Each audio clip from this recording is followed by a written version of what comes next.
Muzammil, duhai yang sedang enak pakai selimut. Qumil laila illa qalila. Kamu pengen lancar, pengen senang, pengen mudah, pengen bahagia, tapi kamu jauh dariku. Aku aja dibegitukan. Tuh.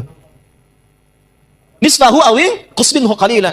Gak usah panjang-panjang. Ini manhaj nanti. Begini cara menunaikannya. Sedikit aja, walau 2 rakaat, walau witirnya 1 rakaat. Tunaikan dengan ikhlas. Bacakan surat Al-Ikhlas kalau terasa panjang. Kita lihat, yang paling menarik tuh begini. Lihat poinnya, lihat poinnya. Ini yang paling menarik. Allahu Akbar. Innalaka fin nahari sabahan tawila. Kamu ini menarik kata Allah. Siangnya sibuk cari dunia, malamnya terlelap dengan selimut. Cita-cita masuk surga, amalan belum cukup.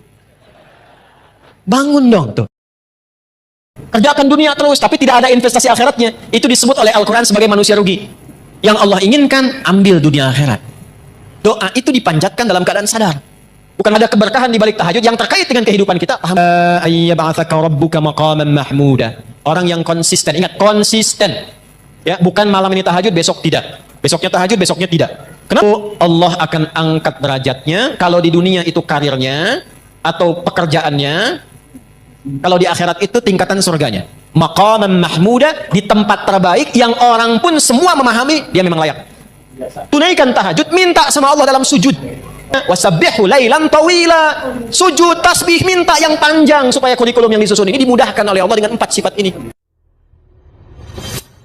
Kepada seluruh yang membersamai kajian ini di malam hari ini, juga saya lihat ada teman-teman dari Polri tadi Lantas yang telah menata. Semoga semua sehat dan baik insyaallah. Malam ini waktu kita sangat terbatas, karena itu materi malam ini akan sangat padat. Mohon disiapkan kondisi kita untuk belajar. Dan materi ini akan menjadi penting dan jarang kita kaji mengenai kegiatan harian Nabi Muhammad Sallallahu Alaihi Wasallam. Bagaimana kegiatan harian Nabi?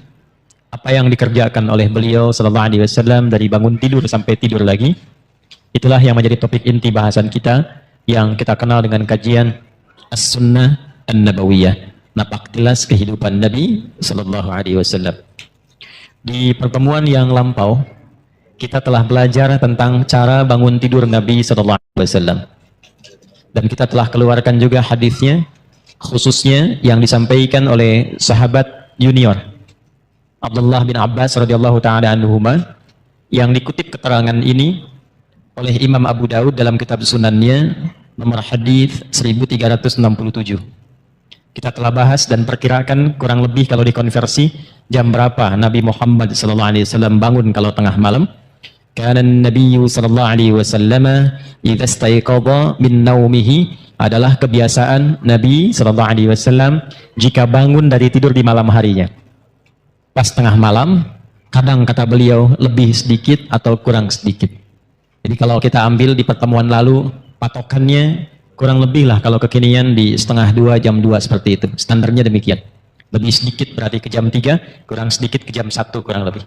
Nanti kita akan lihat rahasianya. Apa kaitan dengan waktu bangun ini? Nah, salah satunya, sebelum kita teruskan, saya mengingatkan supaya kita tidak lupa pembahasan yang lalu. Ingat, mengikuti sunnah Nabi itu manfaatnya 3. 1, ketika kita ikuti sunnah Nabi Muhammad SAW, dengan diniatkan mengerjakan itu, bukan sekedar beraktivitas, tapi diniatkan mengikuti Nabi. Seketika dituliskan langsung pahala. Jadi punya nilai akhirat. Begitu kemudian kita niatkan, saya bangun tidurnya ingin mengikuti petunjuk Rasulullah. Jadi begitu bangun diikuti, dituliskan pahalanya. Di mana bangun tidur ada yang punya pahala? Pahala itu singkatnya bekal akhirat. Jadi kan pindah tempat beda bekal ya. Ini gambaran gampangnya. Tadi siang saya sampaikan di Metro. Kalau kita sekarang berada di Lampung, di Indonesia, mau ke Amerika, hukum di Amerika dengan di Indonesia sama tidak? Tidak. Kemudian ada yang berangkat umrah ke Saudi, mata uang yang dipakai sama tidak? Hukumnya sama tidak? Nah, ini kaidah standar, pindah tempat, pindah hukum. Kebiasaan di Lampung dengan kebiasaan di Sumatera bisa berbeda, di Kalimantan bisa berbeda. Maka muncul apa yang disebut dengan kaidah al-'adatul muhakkamah. Kebiasaan di satu tempat menghadirkan hukum baru yang berbeda dengan tempat lain. Nah, kaidah ini kita pakai untuk menerapkan itu pada alam yang akan kita jumpai setelah meninggal. Jadi masih di dalam dunia. Kan Lampung dengan Amerika sama-sama dunia. Lampung dengan Kalimantan sama-sama dunia, ya kan? Jelas ya? Sama-sama dunia saja, beda tempat, beda hukum. Sekarang kita akan meninggalkan dunia. Dan diviralkan di toa Masjid Ad-Du'a, telah meninggal dunia. Kan? Bisa si fulan gitu ya. Telah meninggal dunia, artinya meninggalkan dunia ini, berpindah ke tempat baru. Dan jangan dipahami ketika pindah tempat itu bakalnya sama. Karena kalimat kitanya sudah mendeklarasikan dengan fitrah, meninggal dunia. Artinya meninggalkan semua yang dilakukan, dikerjakan, dan ini poinnya, dilekatkan dalam kehidupan dunia. Ini baju nih, di dunia. Ya, ini minuman, makanan, dunia. Jadi ketika ditinggalkan, ini tidak berlaku di alam yang baru. Handphone ini dunia, sebagus apapun. Antum pindah dari dunia ke alam baru, barzakh namanya. Tempatnya disebut dengan kubur. Pertanyaan saya, handphone sebagus-bagusnya itu ikut gak ke alam kuburnya? Beda hukum. Sayang kalau kangen nanti miskol aja ya, kalau papa meninggal nggak bisa. Mau miskolanya khairayyarah, mau syarrayyarah tidak akan bisa masuk. Ya. Mayya'mal miskola dzarratin khairayyarah, ya? Ataupun syarrayyarah. Minuman juga begitu. Apa yang berlaku di dunia tidak berlaku di alam kubur, apalagi di akhirat. Maka balik bertanya, apa bekal saat kita nanti berpulang kepada Allah saat meninggalkan dunia ini? Maka diberi rumus. Ya, diberi rumus. Apa rumusnya? Pekerjaan kita yang dikerjakan di dunia itu disebut amal namanya. Semua amal itu saat dikerjakan akan punya nilai akhirat, dipandang baik oleh Allah. Bila perbuatan itu dipandang baik oleh Allah, maka seketika dia punya nilai akhirat. Sesuatu yang dipandang baik oleh Allah, singkatnya disebut saleh. Maka pekerjaan kita, amal kita, jika saat dilakukan bersamaan dengan itu punya nilai akhiratnya, pastikan semua amal itu punya sifat saleh. Amal bertemu saleh disebut dengan amal saleh. Nah, amal saleh itu maksudnya saat dikerjakan, dunianya dapat perbuatan itu, hasilnya ada, akhiratnya pun dituliskan. Itu yang dimaksudkan. Kalau orang cuma melakukan amal tanpa saleh, rugi dia. Allah kasih 24 jam nih dalam sehari.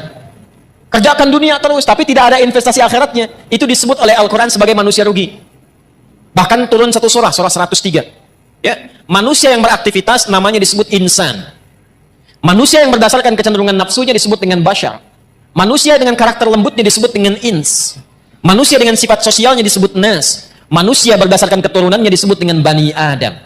Ketika Allah menyebutkan manusia, nama terkait aktivitasnya disebut kalimat insan. Wal asr. Aku bersumpah demi waktu yang aku berikan pada manusia supaya diisi dengan perbuatan. 24 jam. Cuma sayang, innal insana lafi sungguh manusia yang beraktivitas menata waktu itu, mengisi waktu itu, tidak semuanya mendapatkan keuntungan. Tidak semua mampu mengolah waktu menjadi baik. Dan ada orang-orang yang ketika beraktivitas Allah pandang lafi khusr, rugi dia.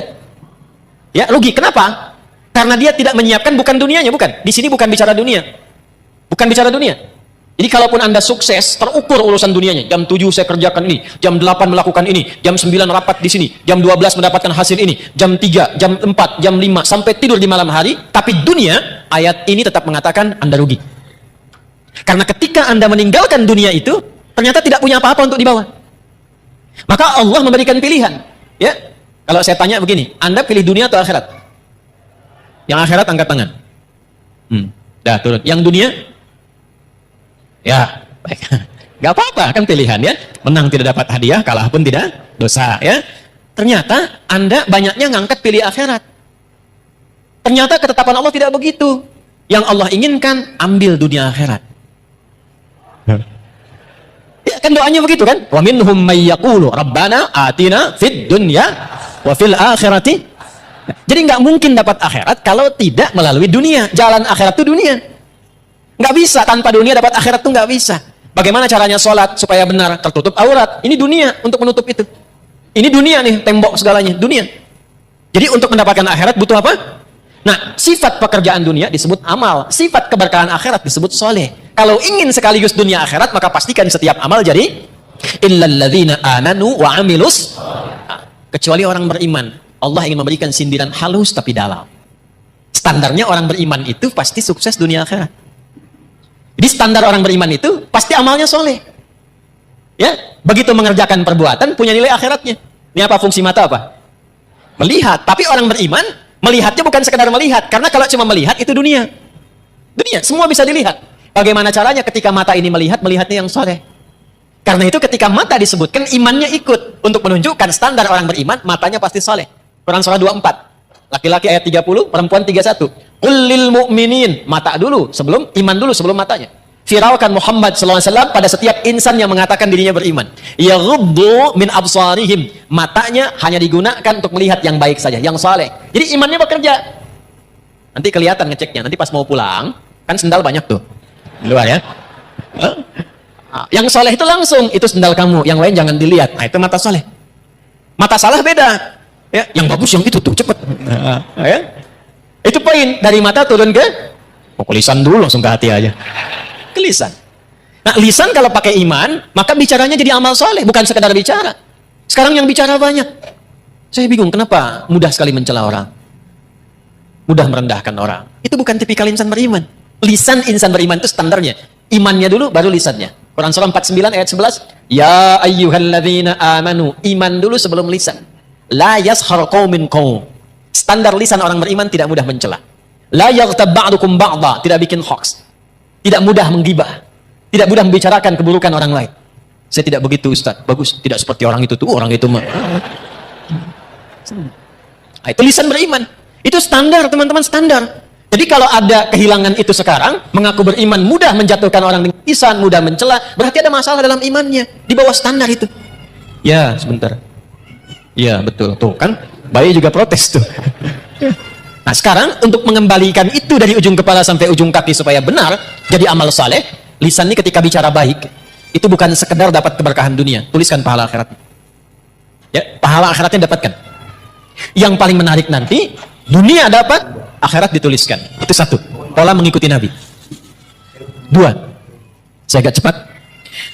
Orang yang membiasakan diri beraktivitas, mengikuti kegiatan Nabi, maka Allah akan merubah orang itu menjadi orang baik yang punya sifat keteladanan. Langsung jadi teladan. Dalilnya apa? Quran surah ke-33 ayat 21. Laqad kana lakum fi Rasulillahi uswatun. Dan sungguh jangan ragu, telah aku tetapkan pada kepribadian Rasulullah sallallahu alaihi wasallam itu suri teladan yang baik. Ada qudwah, ada uswah, itu berbeda. Qudwah teladan. Bisa diikuti, tapi yang mengikuti belum tentu jadi teladan lagi. Uswah, teladan, ketika diikuti, yang mengikuti ini otomatis jadi teladan di eranya.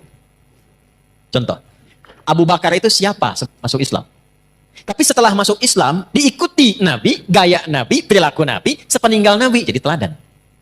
Umar siapa sebelum masuk Islam? Baca sejarahnya. Bagaimana pergaulannya, apa yang diminumnya. Setelah masuk Islam, imannya merubah beliau menjadi lebih baik, diikuti pola hidup Nabi, beliau viral namanya sampai sekarang. Alhamdulillah. Dan tidak usah jauh-jauh ke era kita sekarang. Ulama-ulama, tokoh-tokoh, kan? Yang baik-baik, yang mengikuti pola Nabi SAW. Silahkan kalau nggak percaya. Dari bicaranya coba ikuti cara bicara Nabi. Dari berjalannya ikuti jalannya Nabi. Sifat lembutnya ikuti lembutnya Nabi. Jangankan kita mendapatkan kebaikannya, di saat yang sama kita menjadi teladan di bidang apapun itu. Makanya hanya Nabi Muhammad SAW yang diberikan oleh Allah kesempatan untuk mempraktekkan semua bagian inti kehidupan manusia. Anak beliau jadi anak, suami jadi suami, kemudian maaf, suaminya pun diperkenankan istrinya lebih daripada 4. Kenapa? Saya pernah sampaikan termasuk di sini, karena seluruh istri Nabi itu mewakili semua karakter perempuan di muka bumi. Jadi nanti kalau antum pulang ke rumah, tinggal dicek istri antum mirip siapa. Hah? Lihat tuh. Kalau Sayyidah Khadijah agak jarang tuh. Begitu dilihat, setengah masalah hilang. Ya, Sayyidah Khadijah, dengar kata-katanya, masalah hilang betulan.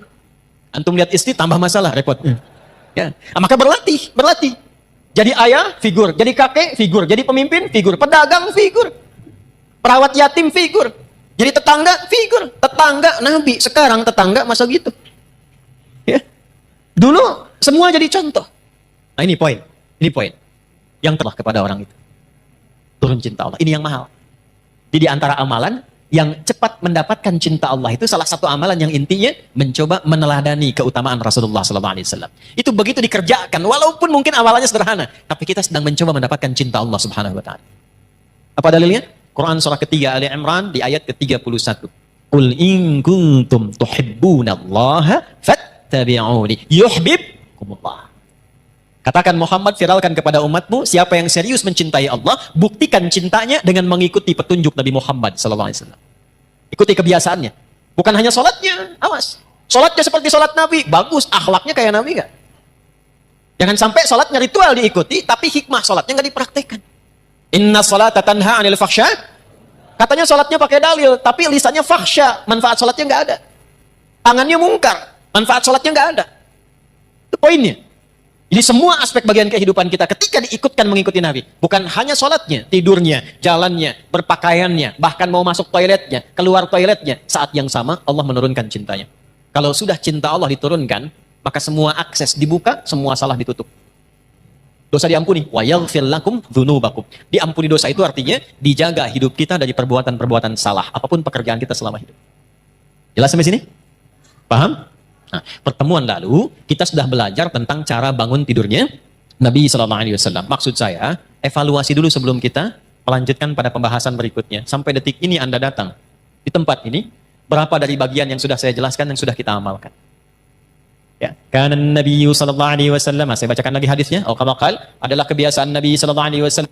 Idza staiqadha min naumihi, kalau beliau bangun dari tidurnya, fajalasa, maka beliau duduk terlebih dahulu. Ya, secara medis ini bagus, sesuai. Jadi jangan langsung bangun, langsung lari ke kamar mandi, sempoyongan jatuh hantu. Ya, duduk dulu tenang. Tapi niatkan bukan sekedar duduk, bukan karena medis mengatakan itu baik, bukan. Karena Nabi ngasih contoh. Itu poinnya. Kemudian, bamasaha biyadihi min athari naumi. Dia gunakan bagian tangannya yang bersih untuk menghilangkan bekas ngantuknya. Jadi walaupun bangunnya setengah dua, duduk dulu. Kan dalam duduk itu yang tenang kadang-kadang kan masih begini, ya. Apa bahasa Jepangnya? Nundutan, gitu ya. Ya, kadang kan masih begini kan, begitu sadar udah jam 2. Dan itu belum sadar penuh. Jadi bukan langsung baca doa. Doa itu dipanjatkan dalam keadaan sadar. Bukan masih ngantuk. Maka sunnah yang kedua, hilangkan dulu bekas ngantuknya dengan tangan yang diduga bersih. Jelas? Baru setelah itu, faqara'a khawatima Ali Imran, membacakan 11 ayat terakhir surah Ali Imran.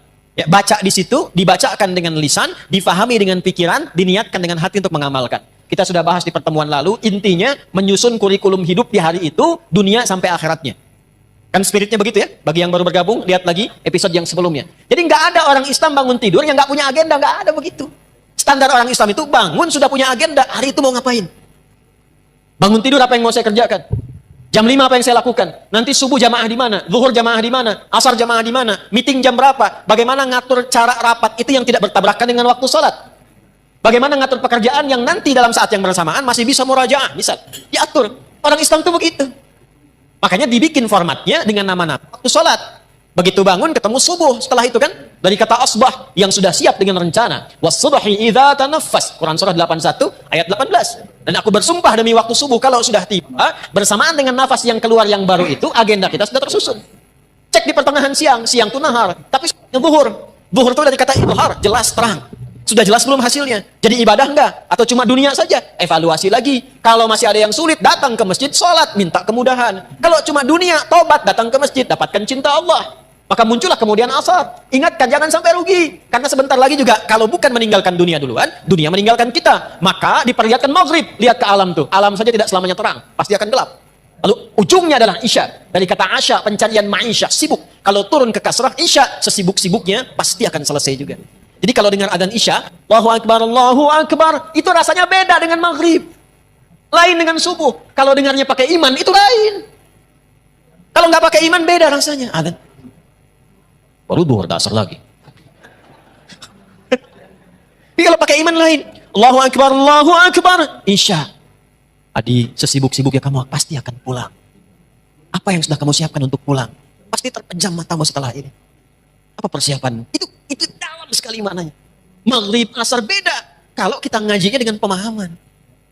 Tapi kalau ngajinya tidak dengan argumen hanya sentimen saja, kadang kita hanya memenuhi, kadang hanya memenuhi sebagian. Allahu Akbar, kecilin tuh toanya. Udah kecil Pak, cuman mic-nya aja yang kencang. Paham ya? Nah, itu poinnya. Nah, jadi apa yang kita bahas di pertemuan lalu seharusnya sampai sekarang diwujudkan oleh kita. Tidak ada kita bangun dari tidur kecuali kita punya program yang terukur. Sampai pulang. Innaka la tukhliful mi'ad, sampai pas tajab, sampai istiqomah di ayat ke-200-nya. Turunkan, kan pernah saya sampaikan. Kalau mau bikin kurikulum, turunkan dulu surganya. Maksud surga itu ayat-ayat surga yang berbicara tentang tujuan kita. Nih contoh, surga kan ada 8 tingkatannya. Dari 8 itu, antum mau masuk dari yang mana? Dulu sahabat begitu. Nanti baru jadi profesi. Contoh begini nih. Yang pengen masuk surga Firdaus misalnya angkat tangan. Angkat aja nggak apa-apa, yang namanya berharap kan. Dah. Bagus. Dah. Nggak, ngangkatnya begini aja, nggak usah begini, nggak usah. Gini. Udah. Awas, jangan bawa-bawa politik ke sini. Kita lagi ngaji, ya. Keluar. Nggak boleh. Gini. Dan yang pengen masuk surga Aden siapa? Baik. Pertanyaan saya bukan itu. Tahu nggak kurikulumnya apa? Pengen masuk surga Firdaus, amalannya apa? Sifatnya apa? Nah, caranya begini. Sahabat tuh diajari Nabi begini. Kamu pengen ke Firdaus, turunkanlah karakteristik surga Firdaus, amalannya apa? Nanti turunkan ke bumi, profesi apapun, jangan tinggalkan amalan itu. Contoh, ada orang yang disifati oleh Allah di surah Al-Mu'minun, surah 23. Ayat 9 sampai 11-nya itu, dengan para penghuni surga Firdaus yang sedang berpetualang di bumi. Ada ciri-cirinya. Ulaika humul warithun, alladzina yarithuna al-firdausa hum fiha khalidun. Tahukah kalian, mereka itu ada orang-orang yang calon penghuni surga Firdaus yang sedang berpetualang di bumi dan mereka akan kekal saat pulang tinggal di surga Firdaus. Siapa mereka itu? Urutkan dari ayat 1 sampai ke ayat tadi. Qad aflahal mu'minun alladzina hum fi salatihim khashi'un. Urutkan walladzina hum 'anil laghwi mu'ridun walladzina hum lizakati. Nah, amal itu turunkan ke bumi dengan pekerjaan Anda sekarang, saya sekarang, kita sekarang. Laksanakan pekerjaan kita, jaga sifat-sifat penghuni surga Firdaus tadi. Itu caranya. Nah, itu kurikulum dihadirkan, diingatkan setiap bangun dari tidur. Sunnahnya baca itu. Itu maksudnya. Jadi bukan sekedar dibaca. Karena agama ini bukan cuma bacaan, tapi pemahaman dan amalan. Al-iman wal amal, al-qira'ah wat tilawah. Qira'ah itu baca, tilawah itu paham. Orang yang baca, qori. Ya, makanya ketika qori baca, cuma baca. Untuk memahamkan, di samping ada yang terjemahan. Ya? Yang terjemahan itu namanya siapa? Sari tilawah. Karena yang pertama kali menerjemahkan Busari, Sari tilawah. Kalau Pak Sabil, Sabil tilawah. Mungkin ya? Nah, Arabnya itu tilawah saja, tidak pakai sari. Tilawah maksudnya baca, pahami, amalkan. Cuma mungkin di kita yang pertama kali menerjemahkan namanya Busari, maka disebut Sari tilawah. Itu maksudnya. Dah, sekarang sudah selesai. Urutannya begini. Urutannya sudah bangun, sadar, siap kurikulum, baru berdoa. Alhamdulillahilladzi ahyana ba'dama amatana wa ilaihin. Perhatikan korelasi kurikulum tadi dengan doa yang kita bacakan. Dikhawatirkan baca itu bagus tapi nggak tahu artinya, padahal itu komitmen. Terima kasih ya Allah yang telah memberikan saya kesempatan untuk menjalani hidup hari ini. Mungkin saja engkau wafatkan aku dalam tidur bila sesuai ajal. Terima kasih engkau berikan aku kesempatan lagi beraktivitas. Perhatikan, wa ilaihin nusyur, dan aku berjanji untuk cari bekal lebih baik di hari ini sebagai persiapan kembali kepadamu. Balik ditanya persiapannya apa? Ayat tadilah yang kita keluarkan sebagai kurikulum. Supaya minta persetujuan dari Allah agar dimudahkan, dilancarkan, kalau kerja karirnya naik, kalau mengawali dibimbing supaya tidak berbuat maksiat, tak perlu nyogok, menyingkirkan, menyungkurkan orang lain, tak perlu berbuat dan merendahkan orang lain. Kemudian kalau punya masalah diselesaikan, kalau diganggu ditolong oleh Allah. Maka sejak bangun itu dicontohkan oleh Nabi. Kalau sudah punya rencana, sudah berdoa, kerjakan amalan ini. Apakah amalan itu? Kita teruskan hadisnya. Halo? Tsumma dhahaba ila shinnin mu'allaqah. Kemudian Nabi memberikan contoh pergi ke tempat tertutup fatawadda, lalu berwudu. Wudu. Wudu sudah pernah saya contohkan di fikih salat dulu ya. Tidak perlu diulang lagi di sini sehingga nanti teman-teman yang baru bergabung lihat episode sebelumnya. Ada tambahan yang suami istri sudah bergaul kemudian mandi terlebih dahulu. Dan saya sudah bikin video khusus tentang mandi janabah. Ya, bahkan saya praktekkan masih pakai baju tuh bersih dengan air itu ya. Silakan dicek, itu sudah saya tunjukkan. Sekarang amalan apa setelah wudhu itu? Yang saat kita mengamalkannya, dibawalah kurikulum tadi, dimintakan kepada Allah kemudahan dan segalanya. Yang hebat, saat itu dikerjakan, langsung Allah jamin 4 hal yang tidak diberikan kepada orang, bahkan muslim, bahkan orang beriman, mengerjakan sholat 5 kali dalam sehari, menunaikan zakat, mengerjakan umrah, melakukan haji, rajin puasa, tapi tidak mengerjakan amalan ini, tidak mendapatkan 4 keutamaan ini. 4 keutamaan itulah didapatkan di Quran dulu, dalilnya pakai Quran dulu. Quran surah ke-17 Al-Isra di ayat 79 sampai dengan ayat 80-nya. Saya bacakan cepat. Wa minal laili fatahajjad bih nafilatan laka. 1. Asa an yab'atsaka rabbuka maqaman mahmuda. 2. Wa qur rabbi adkhilni mudkhala sidq. 3. Wa akhrijni mukhraja sidq. 4. Waj'alni min ladunka sultanan nasira. Lihat kaitannya dengan kurikulum tadi. Saya agak cepat menguraikannya begini ya. Sebentar. Waktu kita terbatas, tolong fokus dengan baik ya. Belakang kelihatan ini? Ah ya, kelihatan. Belum saya tulis udah kelihatan. Imannya kuat banget belakang tuh. Nah, ini saya urutkan ya, diagramnya begini. Bangun. Bangun tidur. Siapa yang bilang itu? Mau tidur, tidur lagi. Mau tidur doa. Kan sudah Nabi ini. Bangun tidur. Ya. Duduk. Hilangkan bekas ngantuk. Hilangkan bekas kantuk.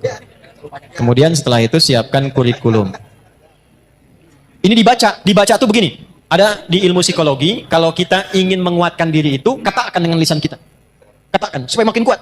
Itu ilmunya dipakai diantaranya oleh Korea untuk menyusul Jepang. Di Korea itu anak-anak kecil dulu yang dari TK-TK itu, kalau mau masuk sekolah atau bikin sesuatu, dia katakan harus lebih dari Jepang, harus lebih dari Jepang. Jadi Jepang misalnya bikin Honda, dia bikin Hyundai. Ya Hyundai saya tahu bahasanya, dibacanya Hyundai. Ya, apa saja Jepang masuk Piala Dunia, Korea mesti masuk. Ya, apa saja dibuat. Nah itu dikatakan Jepang lebih dulu. Masih ingat gak waktu dulu 97 tuh ada acara namanya Benteng Takeshi, ya kan? Begitu mau nembak katakan kamu bisa, nah kan? Ya kan? Semusim dengan Dragon Ball itu kan? Ya, Susuke Watanabe dulu yang nulis Dragon Ball itu. Kenapa jadi ke situ ya? Nah ini bacakan, katakan Quran surah 3 ayat 190 sampai 200. Tapi saat dibaca itu kita sudah siapkan pekerjaan kita kan beda-beda. Tapi sifatnya sudah diturunkan. Setelah itu baru doa. Alhamdulillahilladzi ahyana ba'dama amatana wa ilaihin. Nah, setelah berdoa dan mengatakan wa ilaihin nusyur, barulah adabnya dicontohkan oleh Nabi. Bawa kurikulum ini, bersihkan diri dulu, wudu dengan baik, tunaikanlah kemudian amalan yang disebut dengan tahajud. Ya. Di tahajud ini bukan amal biasa. Ini penting. Ini rahasia di antara kita ya. Kita aja nih malam ini. Shh. Tahajud itu amal yang tidak pernah ditinggalkan Nabi, bahkan dalam sakit dan misi militernya. Nabi dikonfirmasi oleh Sayyidah Aisyah radhiyallahu taala anha, dalam sakit pun itu masih memaksakan tahajud walaupun sampai duduk. Bengkak kaki masih tahajud. Kesaksian beberapa sahabat menjelang misi militer karena diserang harus bertahan. Maka yang terjadi apa? Semua bersiap, berbaris, ada yang lihat, semua tidur kecuali Nabi di bawah pohon, masih tahajud. Masih tahajud. Ulama kemudian meriset, dicari, apa sebetulnya pentingnya tahajud ini, sampai Nabi itu ngasih contoh, sampai nanti ada komen dari sahabat-sahabat terdekat Nabi, bahasa kitanya begini, kalau kita masih mampu, jangan tinggallah kemudian, apa keistimewaan tahajud ini, pentingnya apa? Di Islam itu runtut semuanya. Saya langsung cepat dulu. Orang-orang yang datang membawa kurikulum hidup. Lalu dia menunaikan malamnya tahajud. Ingat, saya belum bicara fikih ya. Kalau fikih itu cuma membahas tentang sholatnya saja. Enggak terkait dengan ini pun Anda sholat, sah sholatnya. Tapi kalau kita menginginkan hikmah, ada keberkahan di balik tahajud yang terkait dengan kehidupan kita, pahami ininya dulu. Kalau ngajinya nggak begini, nggak masuk. Jelas ya? 1. Asa ayyab'atsaka rabbuka maqaman mahmuda. Orang yang konsisten, ingat konsisten. Ya, bukan malam ini tahajud, besok tidak. Besoknya tahajud, besoknya tidak. Kenapa kamu begitu? Saya melihat ada puasa Daud, mungkin ada tahajud Daud juga gitu kan? Itu tidak demikian. Dia jaga tiap malam, maka satu, Allah akan angkat derajatnya. Kalau di dunia itu karirnya atau pekerjaannya, kalau di akhirat itu tingkatan surganya. Maqaman mahmuda, di tempat terbaik yang orang pun semua memahami dia memang layak. Contoh, karir. Ada orang pengen dapat jabatan nyogok? Ada yang menyuap? Ada nggak orang sudah dapat jabatan tapi orang lain nyoal? Dia nggak layak di situ, ada? Amalan ini membimbing pelakunya, apapun pekerjaannya, diangkat oleh Allah ke tempat tertinggi dan orang semua paham, pantas memang dia ada di situ. 1. Jelas? Dan 2, ini yang menarik. Wa qur rabbi adkhilni mudkhala sidqin. Perintah dari Allah, katakan, Rabbi adkhilni mudkhala sidqin. Ya Allah, bimbing hamba mengawali aktivitas ini dalam bimbinganmu dengan cara yang terbaik. Orang yang rajin tahajud, pekerjaannya dibimbing Allah. Insya Allah. Ya. Ada orang skripsi dibimbing dosen pinter banget. Rumah tangga dibimbing. Seakan-akan nggak punya masalah. Begitu ada masalah, di tiap masalah. Bukan nggak punya masalah. Kadang-kadang masalahnya banyak. Sama. Antum jangan kira seorang kiai, ustadz kayak saya nggak punya masalah. Banyak masalah. Apa nggak banyak tuh? Ya. Kalau kita tidak mendekat kepada Allah, tidak bangun komunikasi, tidak tersambung, nggak mudah. Nggak mudah. Jadi kiai itu nggak mudah, nggak bisa pensiun, ya, nggak boleh menyembunyikan ilmu, ngajar nggak boleh cari dunia, nggak boleh saya mikirin amplop, Doa besar nih, kalau tebal itu sahih. Kalau tipis, dhaif. Tipis tapi banyak, sahih li ghairihi. Nggak boleh bicara tarif, nggak boleh minta-minta begitu, ikhlas kalau mengajar. Jangan menyembunyikan. Yang paling repot tuh begini, kalau disampaikan, ente ngamalkan. Jadi kalau saya misalnya sekarang pandai nasihati, tidak mengamalkan, itu dicela oleh Allah. Afala ta'qilun? Otak kamu di mana, kata Allah. Dan nggak bisa pensiun.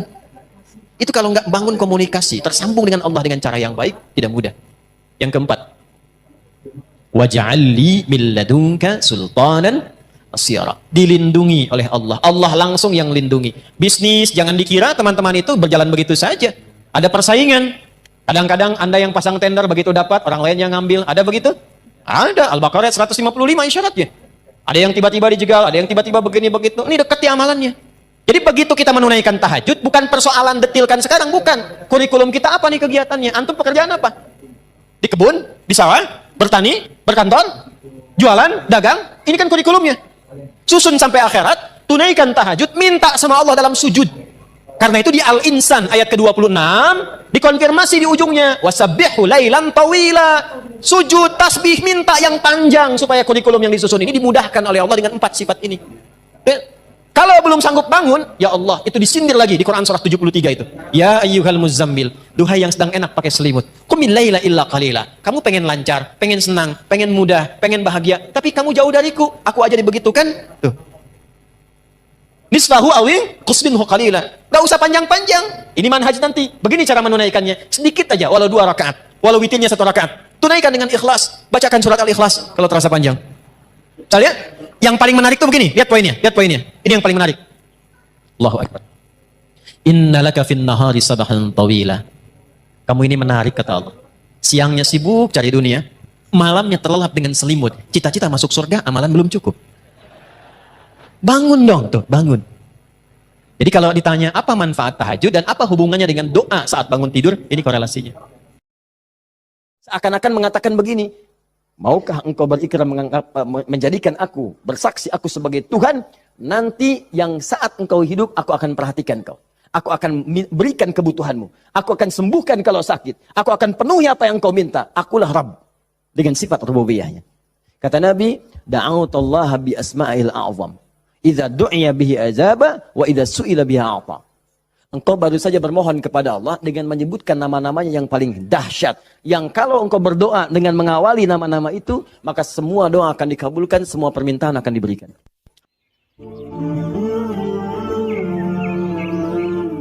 Quran surah keempat ayat 103. Allahu Akbar. Ini dasarnya. فَإِذَا قَضَيْتُمُ الصَّلَاةَ Quran surah 4 An-Nisa ayat 103. Paling kanan, agak sedikit ke tengah. فَإِذَا قَضَيْتُمُ الصَّلَاةَ فَاذْكُرُوا اللَّهَ Ya, maka jika anda telah tuntas mengerjakan salat, telah selesai salatnya, فَاذْكُرُوا اللَّهَ segeralah berzikir kepada Allah subhanahu wa ta'ala. Jadi sunnah amalan pasca salat, zikir. Ya, mengerjakan semua aktivitas yang mengingatkan kita dengan Allah subhanahu wa ta'ala. Zikir. Ragamnya sudah kita bahas. Ya. Dari mulai istighfar, bacaan kalimat tauhid, Allahumma antas salam, bacaan ayat-ayat Al-Quran, sampai dengan doa Nabi yang singkat terakhir kita bahas, sampai kita dalami detilnya, dari mulai ilmu yang bermanfaat, rezeki yang terbaik, dan amalan yang diterima. Kita sudah sampai situ kan? Baik. Sekarang kita lanjutkan, supaya tidak banyak mengulang, kita lanjutkan pada hal yang paling pokok, ketika Nabi bermohon kepada Allah menunjukkan satu contoh, ingat, contoh. Di Nabi itu sifatnya ada langsung membimbing doa, ada diberikan doa contoh, yang dengan doa itu maksudnya tidak harus sama seperti itu. Kalau kebutuhannya beda, boleh minta yang lain. Tapi akan lebih bagus baca dulu standar doanya, baru tambahkan minta kepada lain-lainnya. Misal, kita turunkan misalnya. Kalau Anda punya kebutuhan pasca salat, ingin berdoa, boleh. Apa dalilnya? Di Ibnu Majah itu, nomor hadis 925. Nabi berikan doa standar. Allahumma inni as'aluka ilman nafi'a wa rizqan thayyiba wa amalan mutaqabbala. Minta ilmu, awas, yang bermanfaat.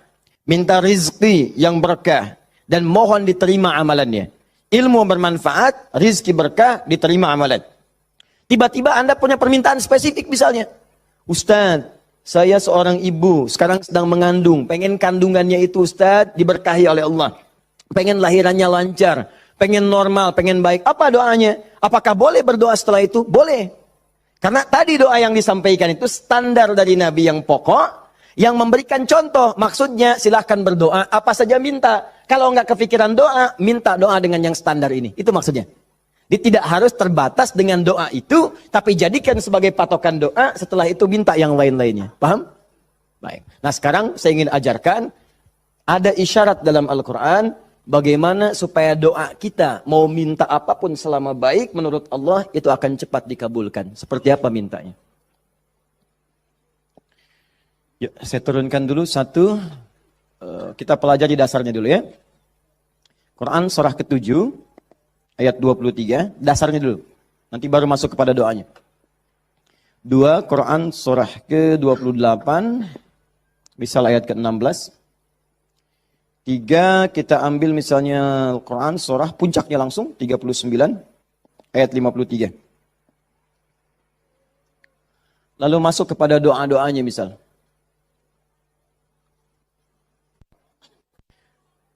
Saya ambil beberapa contoh yang sering ditanyakan, misalnya Quran surah ketiga ayat 38 sampai 39. Ditafsir dengan Quran surah ke-19 dari ayat ketiga misalnya sampai ayat ke-15 ya. Ya. Ada lagi misalnya kita turunkan doa orang sakit misalnya, Quran surah ke-26 ayat 80. Bisa jadi penyakitnya lebih parah, kita turunkan Quran surah 21 ayat 83 sampai 84. Oh, doa paling favorit misalnya Quran, apa yang paling favorit? Masya Allah, sapu jagat, luar biasa ya. Anda tanya orang Arab, nggak ada yang tahu. Ya, cuma orang Indonesia. Atarif sapu jagat? Sapu jagat. Orang Indonesia luar biasa. Ada doa sapu jagat, doa sapu nggak ada jagatnya, doa jagat nggak ada sapunya. Quran surah 2 ayat 201, paling kanan sebelah bawah. Saya contohkan ini dulu ya, yang lainnya banyak. Saya contohkan dulu sedikit supaya agak batas untuk kita bisa berdialog. Begini, kita mulai. Mohon izin, saya itu minta contoh gelas dengan air, karena memang biasanya ada itu, bukan. Karena ingin mencontohkan tentang bab doa ini. Ya, ingin mencontohkan tentang bab doa. Perhatikan sini, fokus baik-baik. Lihat sini. Saya tidak akan minum sekarang. Lihat sini, fokus. Ini gelas, ada airnya. Warnanya apa? Bening, ya, warnanya bening. Nah, sekarang lihat, ada penutupnya? Halus atau keras? Baik, udah jangan main tebak-tebakan, kita coba dulu ya. Kalau tidak tahu, katakan Allahu a'lam. Lihat sini, ini spidol. Fokus. Perhatikan sini. Saya ingin masukkan ke dalam gelas. Masuk tidak? Kenapa? Ada penutupnya, tuh, cukup agak lumayan. Ada lagi kalau ditutupnya seperti ini. Karena ini nggak ada penutup, kadang-kadang apa yang ada, itu yang digunakan. Tisu misalnya. Lebih halus daripada yang tadi. Perhatikan baik-baik. Ini kalau dimasukkan, bisa masuk. Ya, bisa, sudah. Kemudian, lihat baik-baik, ada yang lebih keras lagi. Daripada yang pertama. Ini yang pertama, ini yang kedua. Misal, saya ambil yang lebih ekstrim, seperti ini. Tutup begini. Fokus. Ini mau dimasukkan sampai kapanpun, sampai kiamat kurang 2 hari. Susah. Sulit luar biasa. Perhatikan baik-baik. Fokus, fokus, fokus. Ada orang ingin bermohon kepada Allah Subhanahu wa Ta'ala. Kalau tidak ada sekatnya, tidak ada penutupnya, baik yang pertama, yang kedua, apalagi yang ketiga, maka semua yang diminta mudah untuk masuk. Minta spidol, masuk. Minta logam, masuk. Minta emas, masuk. Semua masuk. Tapi seringkali terjadi ada orang memohon, rasanya sulit kemudian untuk terkabul. Minta ini susah. Minta ini lambat. Minta ini sulit. Dan ini melanggar kaidah yang umum. Kaidah umumnya mengatakan setiap berdoa akan dikabulkan sepanjang itu baik bagi dirinya. Dan itu memang baik, tapi kenapa tidak masuk gitu? Misal kaidah standarnya di Al-Quran surah kedua Al-Baqarah ayat 186. Paling kiri sebelah bawah. Wa idza sa'alaka 'ibadi 'anni fa inni qarib ujibu da'watad da'i idza da'an falyastajibu li wal yu'minu bi la'allahum yarshudun. Kata Allah, Muhammad sallallahu alaihi wasallam, sampaikan kepada umatmu, jika kalian nanti ingin mencari Allah, kamu ditanya, ada yang ingin mencariku, mencari Allah, katakan padanya, enggak usah dicari, saya dekat. Itu memberi harapan. Saya sering sampaikan makna kalimat ini. Anda cari, tanya panitia, mana ustadznya? Dijawab, ustadznya belum ada berita. Dengan yang kedua, jangan khawatir Pak, sudah dekat. Mana yang paling menenangkan? Sudah dekat. Sudah dekat. Nah, ketika ada yang bertanya pada Muhammad, saya ingin mendekat kepada Allah. Jawab, usah repot, Allah dekat. Silahkan kau mendekat kepada Allah, dan Allah akan dekat dengan kita, silahkan. Psikologis memberikan harapan. Dan umumnya, orang yang mendekat kepada Allah, umumnya itu punya dua kepentingan. Kalau bukan bertobat dari maksiat, yang kedua punya permohonan ingin disampaikan. Makanya sebelum diungkapkan itu dijawab oleh Allah. Saya tahu paling hambaku kalau mau datang mau minta. Silakan cek. Besok mau ujian, malam tahajud. Padahal kemarin enggak. Ya. Besok lamar pekerjaan, malamnya istighfar. Kemarin kemana aja John? Ya. Selalu seperti itu. Minta. Kata Allah. Lihat kalimatnya. Ujibu da'watad da'i idza da'an. Kapanpun hambaku minta, aku akan kabulkan.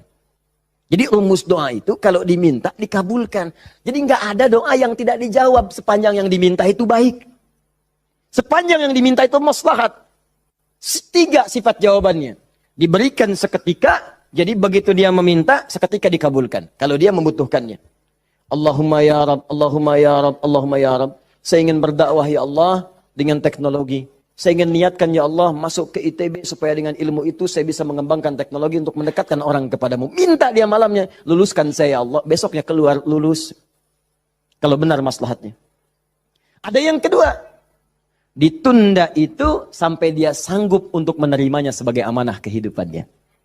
Tidak seketika dijawab, tapi nanti ketika dia sanggup baru diberikan. Karena kalau Allah berikan dalam hal tidak sanggup, tidak adil Allah. Karena Allah tidak memberikan ujian pada yang tidak sanggup. La yukallifullahu nafsan illa usaha. Jadi sekali lagi sering saya katakan, kalau Anda sedang diuji, jangan mengeluh. Karena Anda pun dipercaya oleh Allah. Allah yakin dengan Anda, kenapa Anda ragu? Jadi kalau Anda sekarang punya musibah, punya ujian, entah di rumah tangga ujiannya berat, entah di kantor misalnya ujiannya berat, entah dalam kehidupan, semuanya. Semua orang tidak ada yang tidak punya ujian. Semua diuji. Wala nabluwannakum bisyai, kata Allah. Quran surah kedua ayat 155. Semua yang hidup punya ujian. Dan sifat ujian itu tidak akan diberikan pada yang tidak sanggup. La yukallifullahu nafsan illa wus'aha. Kalau kamu nggak sanggup, saya nggak akan berikan, kata Allah. Jadi kalau ibu sedang punya ujian di rumah tangga, jangan mengeluh, Bu, seberat apapun, karena ibu itu sanggup. Allah percaya pada ibu, kenapa ibu nggak yakin? Antum punya ujian di kantor, berat rasanya Ustadz, betul memang berat, tapi Anda yang sanggup. Kalau ujian itu diberikan pada Adi Hidayat nggak sanggup. Anda hebat, kata Allah, kenapa Anda mengeluh? Ya Allah, kenapa saya? Ya Allah, ya emang kamu yang sanggup. Why me? Why not? Iya. Jadi semuanya itu ada ukurannya, nggak usah khawatir itu dengan itu semua. Ada takarannya. Ya, dan Allah itu punya sifat keadilan yang sangat luar biasa. Rizki, adil, semua diberikan. Kadang-kadang itu nalar belum sanggup menalarnya. Yakin dulu iman, begitu iman, hikmah datang. Kan dulu pernah saya sampaikan untuk analogi sederhana tentang cicak dan nyamuk. Masih ingat? Coba cicak, bagaimana beraktivitasnya? Merayap di mana? Dinding, makanannya apa? Yang paling utama nyamuk. Nyamuk apa aktivitasnya? Terbang, nyamuknya punya sayap, cicaknya tidak. Kan pernah saya sampaikan, kalau nyamuknya punya akal dan jenius, cicak jadi mainan. Cicak di dinding, dia dekat lampu. Cicak, ayo sini kalau berani. Alhamdulillah, hewan tidak diberi akal. Tapi bukan itu yang mau saya sampaikan. Keadilan Allah menjadikan cicak tetap mendapatkan makanan. Orang tua kita nggak punya banyak dalil. Cuman fitrahnya memberikan kepada kita gambaran-gambaran kehidupan. Dikatakan oleh mereka, cicak diam-diam. Bayangkan, yang Allah tuntut cak merayap. Rayap aja. Mau diam-diam, mau biasa. Dicontohkan diam-diam aja merayap. Diam-diam merayap. Teruskan, datang seekor nyamuk. Ketika cicak merayap, datang seekor nyamuk. Bukan cicak yang mendatangi nyamuk, nyamuk yang mendatangi cicak. Siapa yang memberikan dorongan nyamuk datang ke cicak? Allah. Jadi kalau dia mengerjakan ikhtiar dari Allah, maka datanglah hasilnya. Cicak, kamu merayap aja. Begitu merayap, datang seekor nyamuk. Selanjutnya, silahkan. Ya. Tangkap, selesai. Itu poin yang pertama. Jadi saya ingin berikan gambaran dalam kehidupan ada unsur keadilan yang diberikan oleh Allah Subhanahu wa taala. Jadi yang pertama tadi langsung diberikan, yang kedua ditunda dia saat sanggup menerimanya. Kalau nggak sanggup, nggak akan dikasih. Anda punya anak 5 tahun, ya, pengen minta hadiah pada Anda. Bobo, motor. Pengen minta motor. Anak 5 tahun pengen minta motor beneran, dibelikan nggak? Ya, Anda memang mampu. Tapi pada saat itu nanti nak ya, Bapak belikan motor yang hebat. Sekarang motor yang ini dulu, motor-motoran.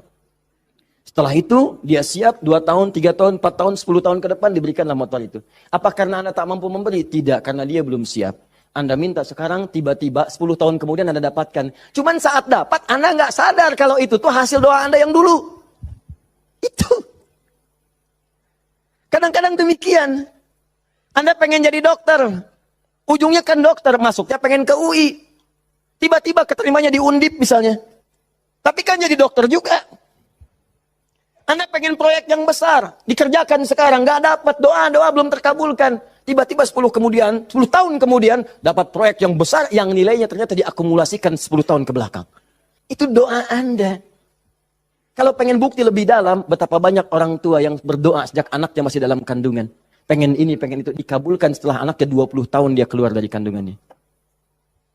Itu kan hasilnya.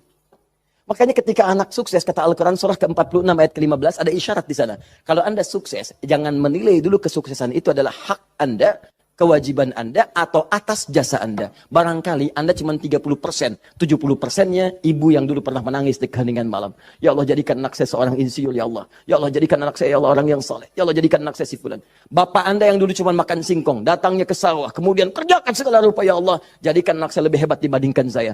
Puluhan tahun yang lalu mereka bermohon kepada Allah, doanya terkabul puluhan tahun kemudian. Makanya ketika Anda berhasil, kata Al-Quran, jangan dulu merasa bangga, karena boleh jadi jasa terbesarnya jasa orang tua dulu. Makanya Ismail, perhatikan baik-baik. Ismail yang mendapatkan air zam-zamnya. Lihat. Bergerak kakinya, gerak, keluar. Tapi Anda jangan lupa, ketika Ismail kehausan, ibunya mencari air. Disimpan Ismail, dia bergerak tangan kakinya. Karena kalau anak itu sudah mulai haus baik, pasti tangan kaki itu bergerak. Tapi air nggak keluar. Kapan air keluar? Setelah Sayyidah Hajar bolak-balik. Safa Marwah bermohon kepada Allah. Positif, berdoa, minta. Ketika kemudian bagian yang terakhir ketujuh itu berada kemudian di Marwah, tiba-tiba mendengar satu percikan air keluar. Kapan air keluar? Karena jejak kaki Ismail yang menendang kemudian ke arah pasir itu, malaikat mengepakkan sayapnya. Keluarlah. Kata ibunya, zam. Zam itu artinya kumpul jangan berhenti. Kumpul jangan berhenti. Kalau kumpul saja mungkin berhenti, ijma. Tahadda. Ini zam. Kumpul jangan berhenti. Sampai sekarang air itu selalu berkumpul, tidak pernah berhenti.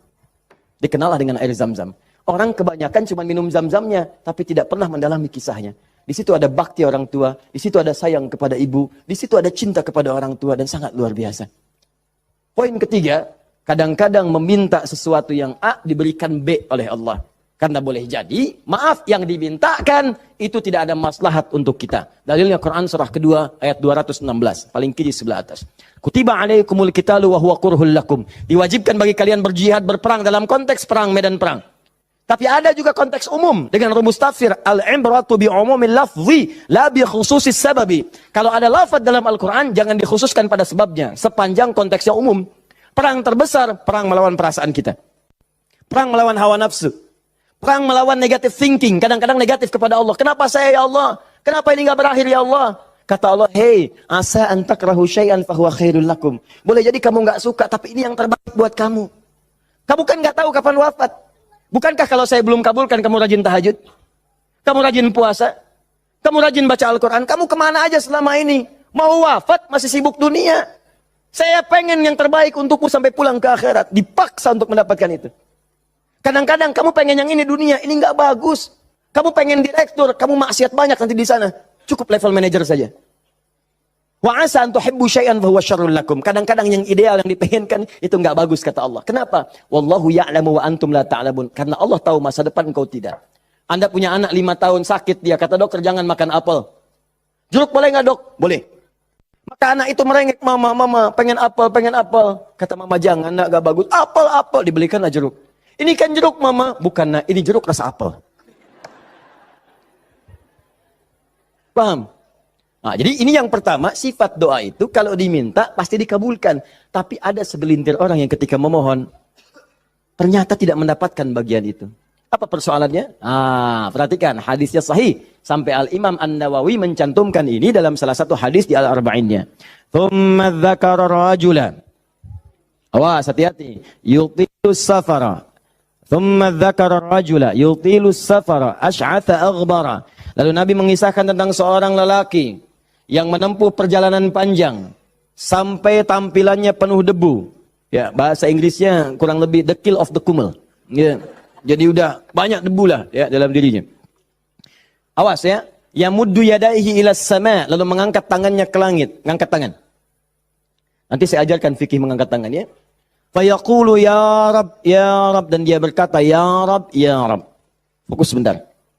Orang ini kisahnya itu punya permohonan yang sangat berat ingin disampaikan. Penting permohonannya. Sangat pengen dijawab. Lalu dia melihat cara doa cepat dikabulkan. Di antaranya ada tiga. Satu, doa dalam perjalanan. Perjalanannya perjalanan pada ketaatan, bukan maksiat. Awas hati-hati, bukan perjalanan maksiat. Dan bukan jalan-jalan biasa. Awas hati-hati. Kau mau kemana? Mau ke Hawaii? Titip doa ya. Doa orang safar kan dijawab. Tuh yang umrah, yang haji, gitu kan? Ya, itu yang dimintakan. Mohon, minta. Tapi kalau yang perjalanan maksiat tidak. Bro, mau kemana? Las Vegas. Titip doa ya. Itu belum dimohon dan ditolak. Ya, belum dimohon. Jadi, satu, menempuh perjalanan panjang. Kedua, orang yang mengangkat tangan. Jadi usahakan nanti saat berdoa itu biarkan mengangkat tangan. Nanti ada fikihnya. Ada yang cuma satu jari misalnya, ya saat khutbah Jumat khatib ada. Ya, ada yang kemudian mengangkat tangannya, ada yang rendah, ada yang tinggi, ada yang posisi begini ada saat istisqa. Yang standar itu angkat kedua tangannya, ya sejajar dengan dadanya di sini, sejajar. Sini ya. Dan nggak usah malu. Allah itu kan tidak akan malu untuk memberi. Justru Allah itu dalam hadis sahih. Allah akan merasa malu, di sini bahasa kiasan, majas maksudnya. Membiarkan seseorang yang mengangkat tangannya, kemudian dalam keadaan hampa, artinya tidak menjawab doanya. Dia ada seorang bertanya kepada Rasulullah, ya Rasulullah, bagaimana seorang berdoa mengangkat tangannya? Kemudian Nabi mengatakan, bagaimana menurutmu kalau ada seseorang meminta kepadamu menengadahkan tangannya begini? Ustaz, tolong Ustaz. Di depannya langsung begini. Dua-duanya begini. Kata orang ini, saya malu kalau nggak ngasih. Maka kata Nabi, Allah lebih merasa malu. Karena Allah itu sifatnya lebih dalam dibandingkan dengan hamba. Rahmannya, rahimnya, pemberinya, wahabnya. Kata Nabi, Allah lebih merasa malu ketika membiarkan seorang mengangkat tangan memohon dan meninggalkan dalam keadaan hampa. Ya, jadi Anda mengangkat, itu biasanya sejajar dengan dada di sini yang standar. Kalau saya biasanya mendekatkan seperti ini. Dan menggabungkan di antara jemari di garis-garis yang ada ini. Kan garis kita itu kan ada garis kan, kanan kiri. Ya, biasanya kalau saya mendekatkan begitu, kemudian menyatukan dan meluruskan. Lalu bermohon kepada Allah. Ya, nanti ada lagi fikih yang lain menghadap kiblat dalam keadaan berwudu ada, tapi poinnya mengangkat tangan. Ya, standarnya mengangkat sejajar dada. Boleh seperti ini renggang boleh. Mau dirapatkan seperti tadi boleh. Ya, saya memilih untuk yang merapatkan. Ya, silahkan bebas. Yang penting di sini ada dalil mengangkat tangan boleh saat berdoa. Baik, 2, 3 memohon didahului dengan al-asmaul husna. Memohon didahului dengan al-asmaul husna. Masih ingat yang pertama tadi apa? Safar, perjalanan jauh. Kedua, mengangkat tangan. Ketiga, dibuka atau didahului dengan al-asma'ul husna. Ya, awas fokus. Dalilnya apa? Langsung dari Al-Quran dan sunnahnya. Di Al-Quran misalnya, Quran surah ke-17. Sudah? Dari ayat 110-nya. Ketika Allah sampaikan, Qul Allaha awid'ur rahman. Ayyamma tad'u falahul asma'ul husna. Ada? Paling kanan, agak sedikit ke tengah. Qulidullaha. Hei, kalau kamu punya kebutuhan, panggil Allah. Panggil Allah. Bukan panggil dukun, bukan panggil paranormal, bukan panggil yang macam-macam. Panggil Allah, minta. Karena Allah sudah janji. Allah sudah berjanji dalam kandungan kita. Di Quran surah ke-7 ayat 172. Wa idh akhadha rabbuka min bani adama min zuhurihim dzurriyyatahum wa ashhadahum ala anfusihim. Awas, alastu bi rabbikum? Qalu bala syahidna. Ketika Allah mengambil perjanjian pada setiap anak cucu Adam. Awas hati-hati, sejak dalam masa kandungan. Ditafsir di Al-Arba'in, di hadis Nabi riwayat Abu Abdurrahman Abdullah bin Mas'ud radhiyallahu ta'ala anhu. Awas, nomor 4 posisinya di Al-Arba'in. Paling kiri sebelah atas. Disampaikan, inna ahadakum yujma'u fi batni ummi, kata Nabi, arba'ina yawman nutfah, thumma yakunu alaqah, thumma yakunu mithla dhalika mudhighah, thumma yursalu ilaihil malak. Awas, fayanfukhu fihi ruh, wa yaktubu bi arba'in, wa yu'maru bi katbi arba'in. Ya bi katbi rizqihi wa ajalihi as'idun huwa am syaqiyun. Awas hati-hati, dalam usia 4 bulan ditiupkan nafasnya, awas masuk ruhnya, ditiupkan ruh, bernafas dia, ditetapkanlah 4 hal, terjadilah perjanjian pada saat itu. Perjanjian pertama, alastu bi rabbikum, apakah engkau berikrar mau menjadikan aku sebagai Rabb? Siap? Apa? Kenapa menyebut Rabb? Padahal Allah bisa mengatakan begini, alastu ilahakum, alastu rahmanakum, tapi Allah mengatakan alastu bi rabbikum, bukankah aku Rabbmu? Rabb tidak disebutkan kecuali mengandung sifat rububiyah. Rububiyah itu perawatan, pengawasan, perhatian. Sifatnya yang paling pendek disebut dengan murabbi. Karena itu guru orang tua disebut murabbi. Karena orang tua memperhatikan, orang tua merawat. Kalau tanpa batas, perawatannya cepat, perhatiannya dalam, hilangkan kalimat mimnya. Muncullah kalimat Rabbnya. Maka Allah disebut dengan Rabbun. Kalau kita meminta, Allah lebih cepat pemberiannya dibandingkan dengan hamba. Dan tidak ada batas. Rabbun, Rabbun, Rabbun. Makanya setiap kita minta, disebutkanlah kalimat Rabb itu. Silakan cek, setiap permintaan ada kalimat Rabbnya. Rabbana atina fid dunya hasanah, wa fil akhirati hasanah, wa qina adzabannar. Rabbana zalamna anfusana, rabbighfirli wa liwalidayya. La yukallifullahu nafsan illa laha ma wa 'alaiha mak. Rabbana la tu'akhidna in nasina aw akhtana. Jadi kenapa disebutkan kata Rabb itu memberikan isyarat, seakan-akan mengatakan begini, maukah engkau berikrar menjadikan aku, bersaksi aku sebagai Tuhan, nanti yang saat engkau hidup aku akan perhatikan kau. Aku akan berikan kebutuhanmu. Aku akan sembuhkan kalau sakit. Aku akan penuhi apa yang kau minta. Akulah Rabb. Dengan sifat rububiyahnya. Makanya setiap Anda minta Rabb, Rabb, Rabb, Rabb, Rabb, Rabb. Jelas? Saya kembalikan. Ketika Anda memohon kepada Allah, dahulukan dengan al-asmaul husna. Qul Allah, panggil Allah, minta. Kalau ada masalah minta, ya Allah, maaf ya, bukan bikin status. Bukan bikin status. Diuji dengan musibah yang dibikin status. Aku tidak menduga akan seperti ini.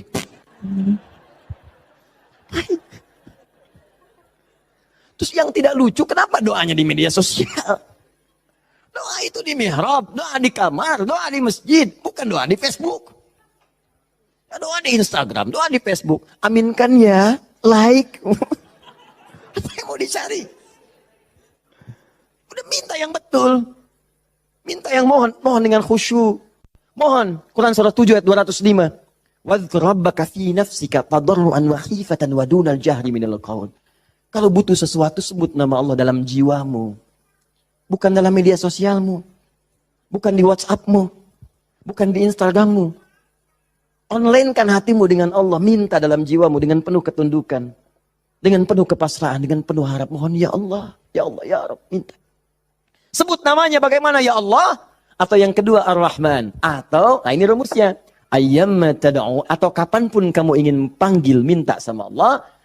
Falahul asma'ul husna. Carilah nama-nama terbaik yang Allah miliki sesuai dengan kebutuhanmu. Jadi Allah itu telah memberikan nama bagi dirinya sesuai kebutuhan kita. Panggil dengan nama itu. Misal ya, maaf. Anda terkait rezeki nih. Mau bekerja, pengen rezeki yang berkah. Panggil namanya ya Allah, sambungkan dengan nama Asmaul Husnanya. Ya Allah, ya Razzaq. Teman-teman yang kuliah di kampus, di sekolah. Besok mau ujian atau mau masuk sekolah belajar pertama. Supaya diberikan ilmu yang dalam. Ya Allah, ya Alim. Allahumma faqihni fid din wa 'allimni ta'wil. Ya Allah, ya Alim, Rabbi zidni ilma warzuqni fahma. Ya Allah, ya Alim. Punya ujian berat, ya Allah, ya Sabr. Diganggu di pekerjaan, di aktivitas, ya Allah, ya Malik, ya Jabbar. Minta. Dan jangan semua harus disebutkan. Nanti yang tidak dibutuhkan jadi muncul. Ya Allah, ya Rahman, ya Rahim, ya Malik, ya Kudus. Memang boleh, nggak apa-apa. Kalau untuk ibadah, bacakan tuh boleh. Tapi kalau untuk bermohon, saya sarankan cari yang sesuai kebutuhan. Kalau mau ibadah dengan menyebut nama saja, boleh. Silakan. Tujuannya apa? Zikrullah bidzikri asma'il husna. Zikir kepada Allah dengan menyebut al-asmaul husna boleh. Ya Allah, ya Rahman, ya Rahim, ya Malik, ya Kudus, sampai akhir. Saya dulu ujian pertama kali masuk Jurusan akidah, begitu masuk pertama kali, soal ujian di akidah itu cuma 3. Tapi setiap akan menjawab 3 itu, selalu harus dituliskan Al-Asma'ul Husna dari awal sampai akhir, dengan hadisnya plus tafsirnya. Baru boleh jawab soal. Betul. Itu ujian saya dulu begitu. 3 soal Anda bayangkan. Setiap soal Al-Asma'ul Husna dulu. Tulis. Dengan dalilnya, hadisnya. Hadis itu dibagi 2. Hadis pokoknya, hadis klasifikasinya. Setelah itu tafsirnya, baru boleh jawab soal. Pertanyaannya mungkin gampang. Misalnya, berapakah rukun iman itu? Cuman sebelum dijawab, tulis dulu tadi itu. Ini spidol. Ini jari telunjuk saya. Habis ujian itu mirip nih, begini. Betul. Cuman saya nggak foto aja dulu itu. Ya. Saya pikir kenapa Ustadz saya begini ya. Akhir-akhir baru sadar saya. Allahu Akbar. Rupanya beliau ingin menanamkan kedekatan kita dengan Allah dimanapun berada. Sebab kalau kita mengingat, menuliskan terus, maka dia akan sampai apa yang kita tuliskan merasap ke dalam tangan kita. Minimal jadi saksi di hari kiamat. Ya. Di penanya, di hati kitanya, di bawahnya. Sehingga ingin merasakan taqarrub ilallah dalam setiap keadaan kita. Cari itu. Dapatkan, mintakan. Mohon. Nah, 3 syarat ini terpenuhi di orang tadi. Perhatikan. Perjalanan jauh, dia tempuh. Sampai tadi banyak debu. Angkat tangan, diangkat. Yamudu yadayhi ilas sama.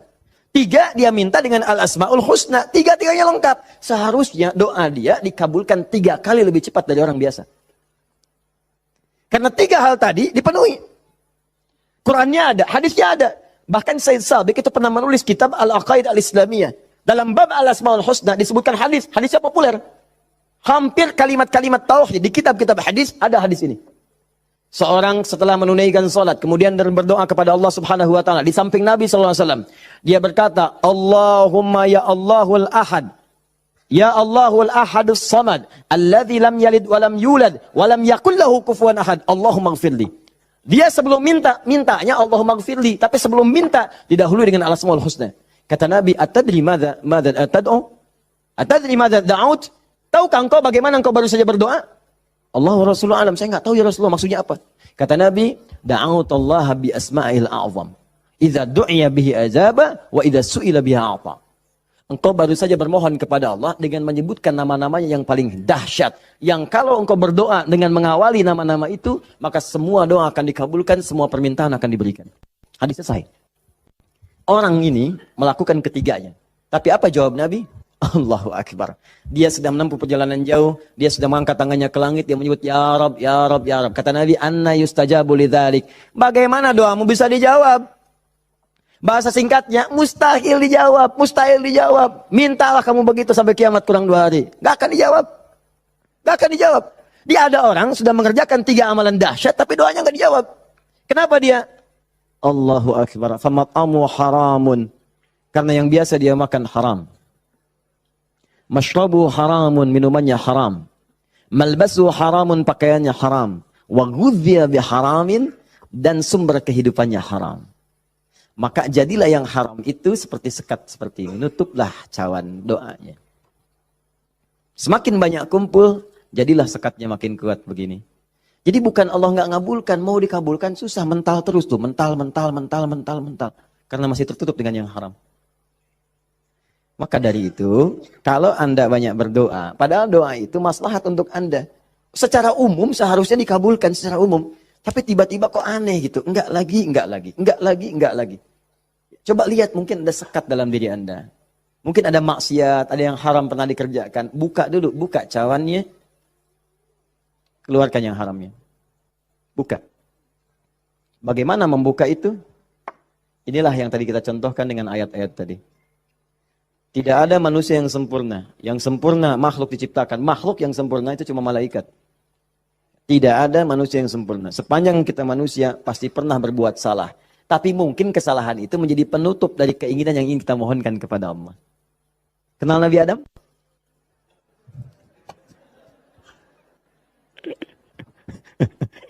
Alhamdulillah. Habis puasa dapat Lailatul Qadar, kenal Nabi Adam. Nabi Adam itu manusia pertama yang diciptakan. Kemudian ditempatkan di surga. Surga miniatur, tugas pokoknya sebagai khalifah. Bukan surga yang akan kita tinggali nanti. Secara singkat, di surga itu diberikan dua sifatnya, baik sebagai nabi ataupun sebagai manusia. Untuk pelajaran bagi kita anak cucunya. Disebut Bani Adam, semua anak manusia yang lahir sampai dengan nanti kiamat menjelang, itu semua anak cucu Adam. Ingat ya, disebut Bani Adam. Bani itu anak cucu sampai habis, Bani anak cucu. Jadi semua berasal dari Adam. Jangan pernah dengarkan, jangan pernah mau menyimak kalau ada orang mengatakan manusia bukan berasal dari Adam. Kalau ada yang mengatakan manusia berasal dari monyet, nggak usah dengarkan. Bilang aja, kalau Anda berasal dari monyet, silakan. Jangan ngajak-ngajak saya. Ya, Bani Adam. Nah, ketika dimasukkan ke surga, maka nikmat surga itu kan diberikan. Jaminan kan, Nabi kan dijamin kan, Rasul dijamin kan, maka langsung dimasukkan. Tapi di situ dilatih sifat kemanusiaannya. Apa sifat kemanusiaannya? Quran surah kedua ayat 35. Wala taqraba hadhi syajarata fatakuna minadh zalimin. Awas. Wa qulna ya Adam uskun anta wa zaujukal jannah. Kami firmankan Adam, kamu dan pasanganmu, istrimu masuk ke dalam surga. Wa kula minha haitsu syi'tum ragadan haitsu syi'tum. Silakan nikmati semua kenikmatan di surga. Wala taqraba. Tapi jangan dekati ini. Jangan sentuh yang ini.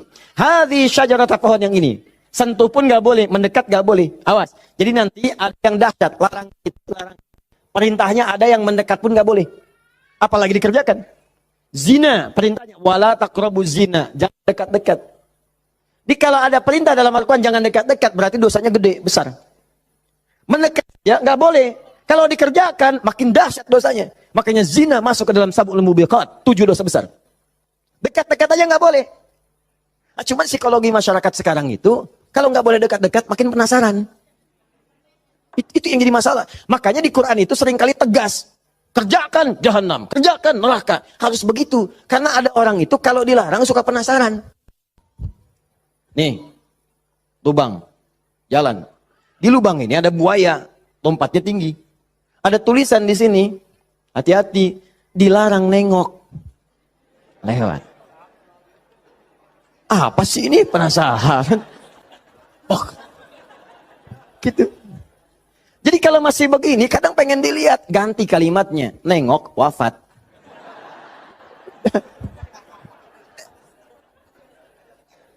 Selesai. Udah. Itu sederhana gitu. Ya, makanya banyak kalimat di Quran tuh begitu. Hati-hati. Ya, orang yang merencanakan pembunuhan berencana. Quran surah 4 misalnya kan. An-Nisa. Ya misal. Dia ayat ke 92-nya. Wa may yaqtul mu'minan muta'ammidan fajaza'uhu jahannam. Orang yang sengaja merencanakan pembunuhan, satu orang beriman saja, maka dia sudah pesan kapling neraka jahanam. Khalidan fiha, kekal di dalamnya. Wa ghadiballahu alaihi, Allah murka kepadanya. Wa la'anahu dila'nat wa 'adalahu 'adzaban 'azima, dan dijanjikan siksa yang dahsyat. Siapa yang pengen pesan kapling di neraka jahanam? Maka muncul yang seperti itu, datang. Saya kembalikan ke sini, maka caranya adalah buka dulu ini nih. Buka dulu sekatnya. Tidak ada yang sempurna. Makanya Nabi Adam ketika kemudian ditempatkan di surga, surga ujian ya, bukan surga yang akan kita tempati. Dari mana dalilnya Ustaz? Karena di surga nanti kita itu sudah nggak ada ibadah lagi. Nggak ada ibadah. Nggak ada yang salat lagi, nggak ada yang puasa lagi. Cukup di dunia aja. Di akhirat tinggal mendapatkan hasilnya. Kita panen nanti. Ya, jangan terlampau soleh. Cita-cita di surga supaya bisa sholat tahajud. Allah, itu terlampau soleh. Udah tahajud di dunia aja. Nyampe sana tinggal nikmati. Tinggal dinikmati. Kebiasaan dunia masuk semua. Ya Allah, makan nikmat, pengen anggur, gak usah jauh-jauh, tinggal ngambil. Masya Allah. Ustadz merokok boleh enggak? Oh, silakan, ambil apinya di neraka. Ya.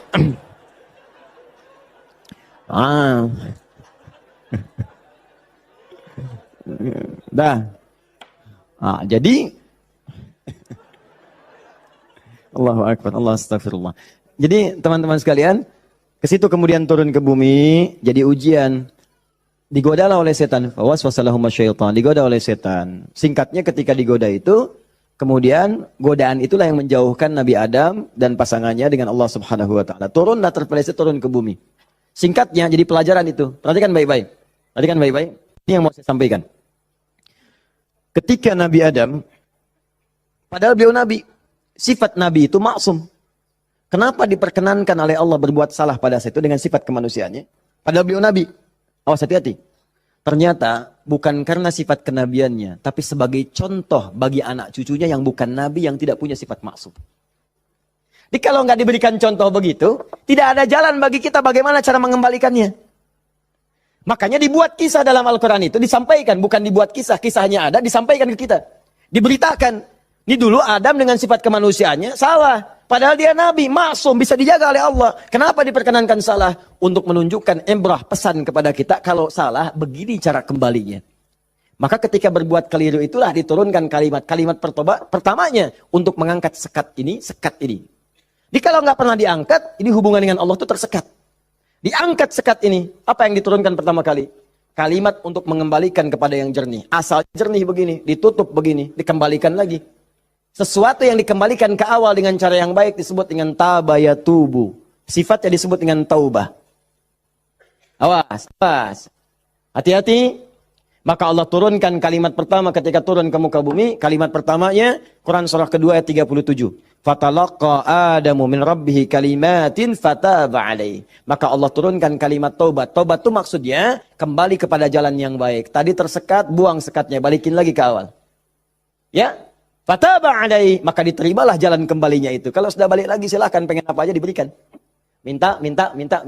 Maka apa kalimat tobat yang pertama kali itu? Disebutkanlah di Quran surah ke-7 tadi, ayat 23.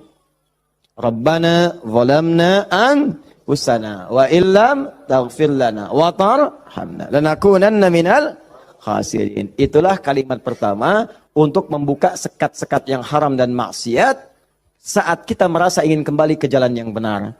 Maka ulama sebagian menyimpulkan, kisah ini menunjukkan pesan bahwa tidak ada manusia yang sempurna. Kadang-kadang banyak yang berbuat maksiat. Kalau pernah salah, memang kita nggak sempurna. Tapi sifat kemanusiaan kita menunjukkan kita mesti tobat. Sebab ada makhluk sempurna yang nggak kenal salah, malaikat. Makhluk salah nggak kenal benar, jadi nggak kenal tobat, namanya setan. Ada makhluk tengah-tengah, kadang benar, kadang salah. Ketika salah dia kembali kepada yang benar, namanya manusia. Jadi bedanya manusia dengan malaikat, malaikat nggak pernah salah, manusia salah. Bedanya manusia dengan setan, setan salah nggak mau tobat, manusia salah pasti tobat. Jadi kalau ada manusia salah nggak mau tobat, patut ditanya, ini manusia atau sifatnya. Jadi kita mesti tanyakan, lihat di cermin. Kalau Anda pernah punya salah, pasang cermin yang besar, tanya, kamu ini manusia apa setan? Manusia. Setan. Manusia. Setan. Saya manusia. Saya mesti tobat. Kamu kalau nggak tobat sekarang, wafat kamu. Tuliskan. Nggak tobat, wafat. Tuliskan. Sujud Anda. Bangun malam. Minta. Nangis. Minta. Tobat. Kalimat itu. Makanya setelah kalimat itu dibacakan, baca. Muncullah kemudian ayat 26-27-nya itu. Ya bani Adama. La yaftinannakumu syaitanu. Kama akhraja abawaikum minal jannah. Hei anak cucu Adam. Anak cucuku. Disebut anak cucu. Jadi kisah tadi itu buat kita yang bukan nabi, bukan rasul. Jangan sampai kamu digagalkan oleh setan, digoda setan. Seperti dulu bapak ibumu, kakek nenekmu, dipelesetkan begitu. Kamu jangan sampai terjadi seperti itu lagi. Kalau kejadian, begini cara pulangnya. Makanya kalau ingin berdoa, pertama kali sebelum meminta, lulus ujian kah, lancar rezeki kah, damai di rumah tangga, buka dulu sekatnya. Supaya apa yang kita minta mudah masuk semuanya. Jelas? Buka. Kalimat pertama standarnya, Rabbana zalamna anfusana wa illam taghfir wa tarhamna lanakunanna minal. Ini yang paling standar, dosa standar. Ya, dosa standar itu jangan dipahami harus dilakukan, tidak. Ya, kalau dikerjakan, begini awal membuka sekatnya. Paham? Saya cepat. 2, agak naik level dosanya. Ini satu contoh dosa ini agak besar yang ini. Bahkan dosanya bisa lebih dahsyat kalau direncanakan, diniatkan. Misal, maaf. Saya pun mengagendakan nanti di tahun ini mudah-mudahan bisa Allah berikan kesempatannya. Saya pengen juga bisa safari ke pesantren-pesantren, ya, lembaga permasyarakatan, ya, Sukamiskin misalnya, kemana lagi, bisa lihat. Saya pengen sampaikan kepada mereka bahwa Anda nggak ada yang sempurna. Tidak ada yang sempurna. Semua orang pernah berbuat salah. Cuman kita bisa berubah. Dan banyak di masa lalu orang yang banyak salah. Ada pemabuk, pezina, pembunuh, dan mereka memilih tobat. Dan ternyata dijamin surga oleh Allah Subhanahu Wa Taala lewat lisan Nabi. Kenapa kita nggak bisa? Ini dosa yang pernah dilakukan dalam kasus pembunuhan. Kalau yang ini tidak sengaja, sifatnya tidak sengaja. Ini contoh, diperkenankan oleh Allah sebagai contoh. Kalau orang berbuat seperti itu, bagaimana cara baliknya? Kenal Nabi Musa? Kenal. Luar biasa Nabi Adam kenal, Nabi Musa kenal. Jangan-jangan Firaun juga kenal. Ya Allah. Saya tuh kalau Firaun suka ingat suka bumi itu hubud dunia. Suka bumi hubud dunia, suka hubun bumi dunia. Saya tanya di panggung, ada yang kenal Firaun? Kenal. Masya Allah. Di sini masih agak mendingan lah Nabi Adam, Nabi Musa. Sana Firaun. Nabi Musa paham semua kisahnya. Secara singkat kemudian sedang beliau berpetualang. Secara singkat ya. Jalan menemukan dua orang berselisih. Berselisih sampai mau berantem. Dipisah sama Nabi Musa. Dipisah. Udah dipisah sama beliau. Pisah. Jangan begini, ini gak bagus. Dipisahin singkatnya. Saat dipisahin itu, ini belum ada pengangkatan sebagai Nabi. Ya. Saat dipisahkan itu, tiba kemudian, ternyata salah satu yang berselisih itu adalah dari kelompoknya. Kampungnya lah. Golongannya. Sama-sama tanah kusir misalnya gitu kan. Malah ngadu, Musa kamu gimana? Kamu kan teman saya, sekampung kita nih, ini merendahkan kita nih. Ayo keroyak bareng-bareng. Ini provokasi kata Musa, diluruskan oleh Musa. Diluruskan. Begitu diluruskan, masih ngotot, diberi pelajaran, tampar oleh Musa. Nabi Musa itu kekuatannya, teman-teman sekalian, setiap Nabi itu punya kekuatan 10 kali laki-laki biasa. Dan Nabi Musa terkenal sebagai Nabi juga yang paling kuat. Tampar, wafat. Nabi Musa. Alhamdulillah Nabi kita Nabi Muhammad. Ya, Nabi Musa juga baik, semua Nabi baik, semua Nabi baik. Ingat jangan dipotong kalimat saya, Nabi kita semuanya baik. Semua baik, semua baik, semua baik. Semuanya baik, semuanya baik. Baik, tampar wafat. Begitu ditampar, padahal Musa melakukan sesuatu yang benar dan gak ada niat, memberi pelajaran aja niat. Niatnya memberi pelajaran, bagus, bang benar. Tapi begitu kemudian dia wafat, ada perasaan bersalah. Apa doanya kemudian pada saat itu diabadikan dalam Al-Quran? Rabbi inni zalamtu nafsi faghfirli. Yang indah fataba alaihi. Rabbi inni zalamtu nafsi. Ya Allah aku salah. Zalim saya.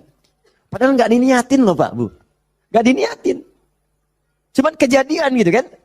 Dan itu belum ada pengangkatan sebagai Nabi, belum. Nanti diangkatnya setelah bertemu nanti kisah yang lainnya.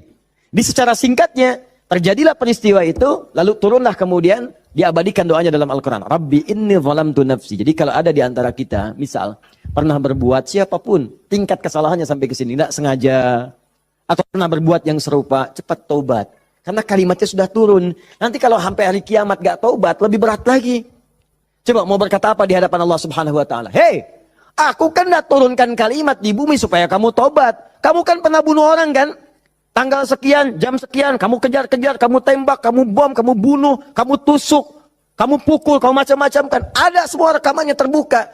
Aku turunkan kalimat tobat lengkap dengan kisah tuntunannya. Kenapa kamu nggak tobat? Mau jawab apa? Allah sudah kasih cara pulang tapi nggak digunakan. Allah nggak salah kan di situ. Diturunkan kalimatnya dan bahkan dijamin fataba alaihi, diampuni oleh Allah. Ayo balik lagi. Makanya 2000 tahun setelah Nabi Musa, lahir Nabi Muhammad SAW, itu di antara sahabat-sahabat yang jadi sahabat terbaiknya, kan dulu banyak yang hobinya juga begitu, jahiliyah. Ada yang hobinya berkelahi. Kenal Umar bin Khattab? Umar bin Khattab radhiyallahu ta'ala anhu, luar biasa, tegas, kekar, wah, senang duel sebelum masuk Islam. Siapa yang berani dengan saya? Ayo naik ke bukit itu, Jabal Qubais ditunjuk, bukit paling favorit. Naik ke sana, yang sekarang ada istana raja di situ. Ya di samping Zam-Zam itu. Naik. Sebelum berduel dengan saya, pamit dulu pada ibu yang telah melahirkannya. Karena dia akan pulang tanpa nama. Umar, Allahu Akbar. Apa yang terjadi? Masuk Islam, halus. Tersentuh, masuk Islam. Lalu kasarnya berubah menjadi tegas. Dipakai melindungi Nabi SAW. Dipakai menegakkan syariat dengan baik. Kehalusannya muncul. Sampai datang, tengok orang jadi khalifah, perhatikan orang. Luar biasa. Tegasnya muncul. Ya, waktu Abdullah bin Ubay bin Salul itu, seorang munafik, kalau sholat di belakang Nabi, saf paling depan. Tapi begitu bubar, provokator paling pertama Abdullah bin Ubay bin Salul. Begitu keluar, Muhammad nih SAW. Mecah belah kita aja. Datang ke sini pengen jadi pemimpin. Dia punya masjid sini, kita bikin masjid yang lain. Bikin dirar. Selalu dipecah. Orang dah siap-siap perang Uhud, di pertengahan jalan, diprovokasi. Balik aja balik. Pasukan musuh lebih kuat. Ayo balik-balik. Sepertiga berputar desersi. Anda bayangkan. Tapi apakah Nabi langsung menghukumi? Tidak. Nabi kenapa nggak dihukumi? Umar, gregetan saya. Ya. Kata Nabi, kan belum jelas kelihatan nampaknya. Nanti jadi fitnah, pecah nanti semuanya karena dia masih dianggap pemimpin di kalangan yang lainnya. Biarlah nampak nanti Allah berikan hujahnya untuk dia. Satu kali, tapi kalau di depan baik, di belakang menusuk dari belakang. Satu kali sakit. Begitu saat sakit itu, anak Abdullah bin Ubay bin Salul, anaknya namanya Abdullah. Baik, soleh. Nah ini juga jangan simpulkan kalau keluarga misalnya bapaknya nggak bagus, pasti anaknya nggak bagus. Belum tentu.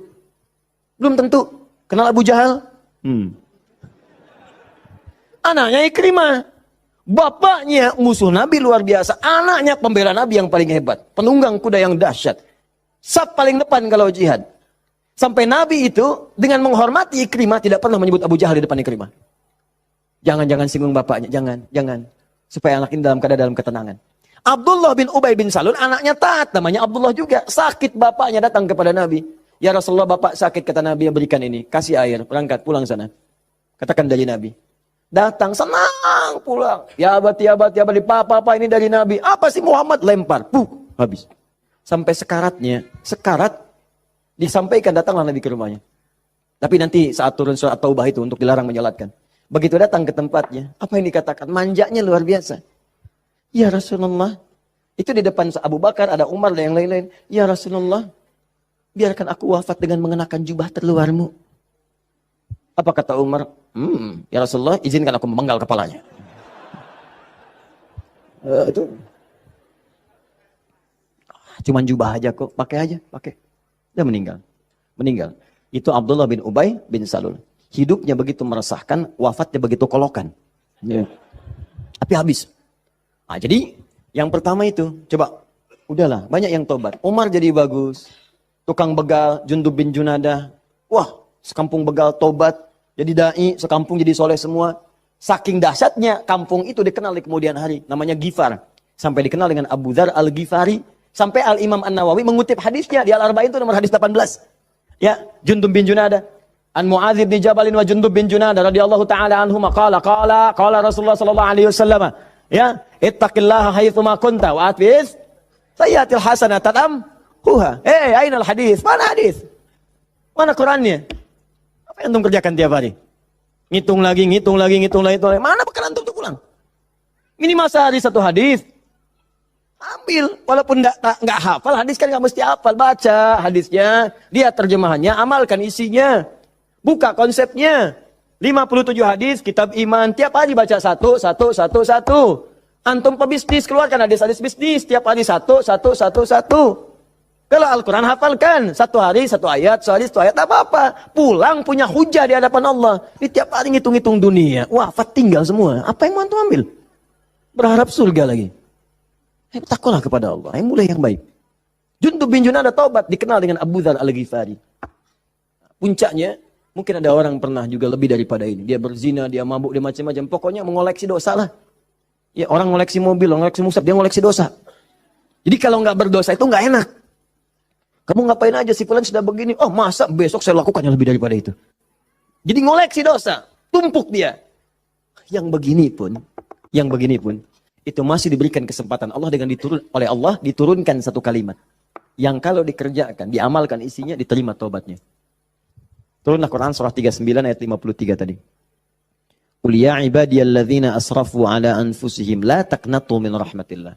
Muhammad katakan pada hamba-hambaku yang dosanya sudah israf. Israf itu melebihi dasar cukup. Lebih. Mubazir. Banyak. Datang ke pernikahan, ada prasmanan, orang sekali dia 10 kali. Israf. Balik. Israf. Ini ada israf dalam dosa. Itu pun kalau mau taubat kata Allah, la taqnatu min rahmatillah. Jangan dari rahmat Allah. Innallaha yaghfirudz dzunuba, Allah ya Rahman. Allah ya Rahim. Allah akan mengampuni semua jenis dosa sepanjang kau mau taubat. Di kadang-kadang Allahnya sudah pengen ngampunin, manusia yang nggak pengen. Fir'aun kan gitu, kurang apa lagi diutus 2 nabi langsung. Musa dengan Harun, idhaba ila fir'auna innahu tagha. Quran surah 20 ayat 43 sampai 44. Musa Harun pergilah ke Fir'aun, dia sudah mulai menyimpang. Faqula lahu qawlan layyina la'allahu yatadhakkaru wa yakhsha. Katakan kepadanya dengan lembut, mungkin dengan kelembutan itu dia sadar dan mau bertobat. Enggak mau. Musa, gua kan Tuhan yang gede, ana rabbukul a'la. Marah, nantang, mau bunuh dan sebagainya. Sudah, selesailah dia tenggelam di